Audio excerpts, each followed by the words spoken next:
మన ప్రభువైన యేసుక్రీస్తు నామంలో మీ అందరికీ వందనాలు. ఈరోజు ఆదికాండం 27వ అధ్యాయం చదువుకుందాము. ఇస్సాకు వృద్ధుడై అతని కన్నులకు మందదృష్టి కలిగినప్పుడు అతడు తన పెద్ద కుమారుడైన ఏశావుతో, నా కుమారుడా అని అతని పిలువగా, అతడు చిత్తము నాయనా అని అతనితో నేను. అప్పుడు ఇస్సాకు, ఇదిగో నేను వృద్ధుడను, నా మరణ దినము నాకు తెలియదు, కాబట్టి నీవు దయచేసి నీ ఆయుధములైన నీ అంబుల పొదిని నీ విల్లును తీసుకొని అడవికి పోయి నా కొరకు వేటాడి మాంసము తెమ్ము. నేను చావక మునుపు నిన్ను నేను ఆశీర్వదించినట్లు నాకు ఇష్టమైన రుచిగల భోజ్యములను సిద్ధపరిచి నేను తినుటకై నా యొద్దకు తెమ్మని చెప్పెను. ఇస్సాకు తన కుమారుడగు ఏశావుతో ఇట్లు చెప్పుచుండగా రిబ్కా వినుచుండెను. ఏశావు వేటాడి మాంసం తెచ్చుటకు అడవికి వెళ్ళెను. అప్పుడు రిబ్కా తన కుమారుడగు యాకోబును చూచి, ఇదిగో నీ తండ్రి నీ అన్నయైన ఏశావుతో మృతి పొందక మునుపు నేను తిని యెహోవా సన్నిధిని నిన్ను ఆశీర్వదించినట్లు నా కొరకు మాంసము తెచ్చి నాకు రుచిగల భోజ్యములను సిద్ధపరచమని చెప్పగా వింటిని. కాబట్టి నా కుమారుడా, నా మాట విని నేను నీకు ఆజ్ఞాపించినట్టు చేయుము.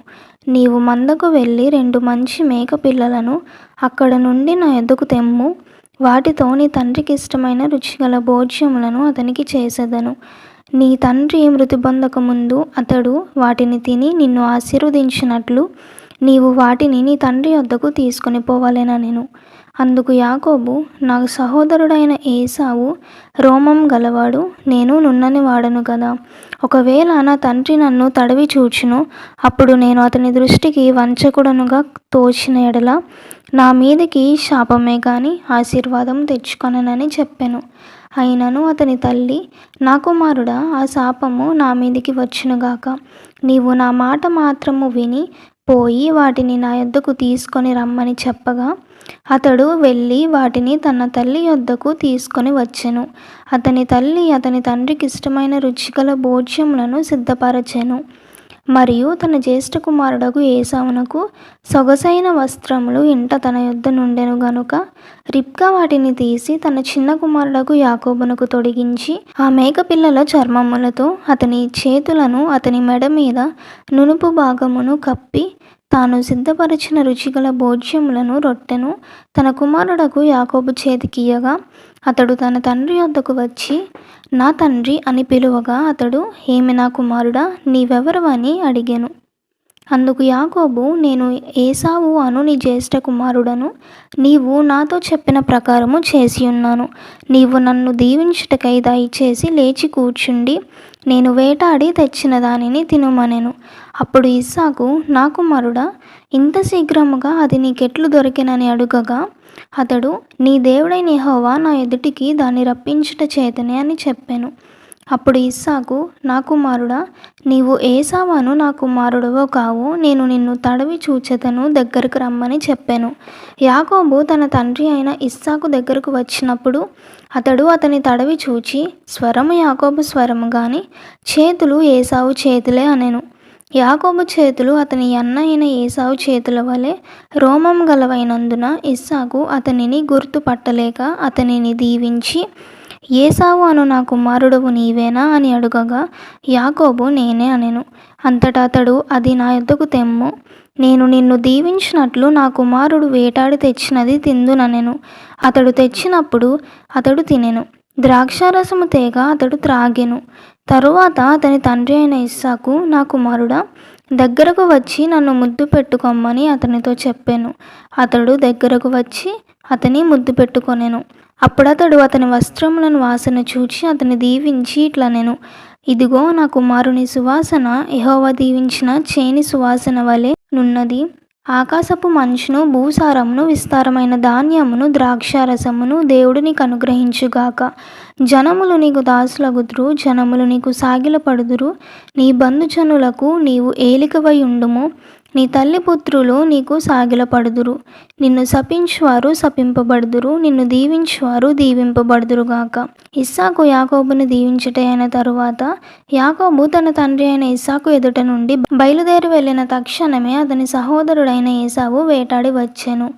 అతడును రుచిగల భోజ్యములను సిద్ధపరచి తన తండ్రి వద్దకు తెచ్చి, నా తండ్రి నన్ను దీవించినట్లు లేచి నీ కుమారుడు వేటాడి తెచ్చిన దాని తినుమని తన తండ్రితో ననెను. అతని తండ్రి అయిన ఇస్సాకు, నీవెవరు అని అతనిని అడిగినప్పుడు అతడు, నేను నీ కుమారుడను ఏశావు అను నీ జ్యేష్ఠ కుమారుడననగా, ఇస్సాకు మిక్కుటముగా గడగడ వణకుచు, అట్లయితే వేటాడిన భోజ్యమును నా యొద్దకు తెచ్చిన వారెవరు? నీవు రాకమునుపు నేను వాటన్నిటిలో తిని అతనిని నిజముగా దీవించి తిని, అతడు దీవింపబడిన వాడే అనెను. ఏశావు తన తండ్రి మాటలు వినినప్పుడు దుఃఖాక్రాంతుడై పెద్ద కేక వేసి, ఓ నా తండ్రి, నన్నును దీవించుమని తన తండ్రితో చెప్పెను. అతడు, నీ సహోదరుడు కపటోపాయముతో వచ్చి నీకు రావలసిన దీవెన తీసుకొని పోయెను. ఏశావు, యాకోబు అను పేరు అతనికి సరిగానే చెల్లినది. అతడు నన్ను ఈ 2 మార్లు మోసపుచ్చెను, నా జ్యేష్ఠత్వం తీసుకొనెను. ఇదిగో ఇప్పుడు వచ్చి నాకు రావలసిన దీవెనను తీసుకొనెనని చెప్పి, నా కొరకు మరి ఏ దీవెనయో మిగిల్చి ఉంచలేదా అని అడిగెను. అందుకు ఇస్సాకు, ఇదిగో అతని నీకు ఏలికనుగా నియమించి అతని బంధుజనులందరినీ అతనికి దాసులుగా ఇచ్చి తిని, ధాన్యమును ద్రాక్షారసమును ఇచ్చి అతని పోషించి తిని గనుక, నా కుమారుడా, నీకేమి చేయగలనని ఏశావుతో ప్రత్యుత్తరమియ్యగా, ఏశావు, నా తండ్రి, నీ యొద్ద ఒక దీవెనయే ఉన్నదా? నా తండ్రి నన్ను కూడా దీవించుమని తన తండ్రితో చెప్పి, ఏశావు ఎలుగెత్తి ఏడ్వగా అతని తండ్రి అయిన ఇస్సాకు, నీ నివాసము భూసారము లేకయు పైనుండి పడు ఆకాశపు మంచు లేకయు నుండును. నీవు నీ కత్తి చేత బ్రతుకుదువు, నీ సహోదరునికి దాసుడు వగుదువు. నీవు తిరుగులాడుచుండగా నీ మెడ మీద నుండి అతని కాడి విరిచివేయుదువు అని అతనికి ఉత్తరం ఇచ్చెను. తన తండ్రి యాకోబుకిచ్చిన దీవెన నిమిత్తము ఏశావు అతని మీద పగపట్టెను. మరియు ఏశావు, నా తండ్రిని గూర్చిన దుఃఖదినములు సమీపంగా నున్నవి, అప్పుడు నా తమ్ముడైన యాకోబును చంపెదననుకొనెను. రిబ్కా తన పెద్ద కుమారుడైన ఏశావు మాటలను గూర్చి వినినప్పుడు ఆమె తన చిన్న కుమారుడైన యాకోబును పిలువనంపి అతనితో ఇట్లనెను, ఇదిగో నీ అన్నయ్య అయిన ఏశావు నిన్ను చంపెదనని చెప్పి నిన్ను గూర్చి తన్ను తాను ఓదార్చుకొనుచున్నాడు. కాబట్టి నా కుమారుడా, నీవు నా మాట విని లేచి హారానులోనున్న నా సహోదరుడగు లాబాను వద్దకు పారిపోయి, నీ అన్న కోపం చల్లారు వరకు, నీ అన్న కోపము నీ మీద నుండి తొలగి నీవు అతనికి చేసిన వాటిని అతడు మరచు వరకు లాబాను వద్ద కొన్నాళ్ళు ఉండుము. అప్పుడు నేను అక్కడి నుండి నిన్ను పిలిపించెదను. ఒక్కనాడే మీ ఇద్దరిని నేను పోగొట్టుకొననేలా అనెను.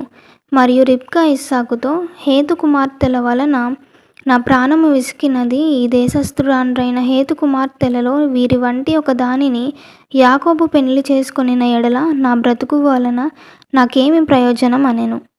ఈ కొద్ది మాటలు దేవుడు మన వెనుకడలో దీవించి ఆశీర్వదించును గాక. ఆమేన్.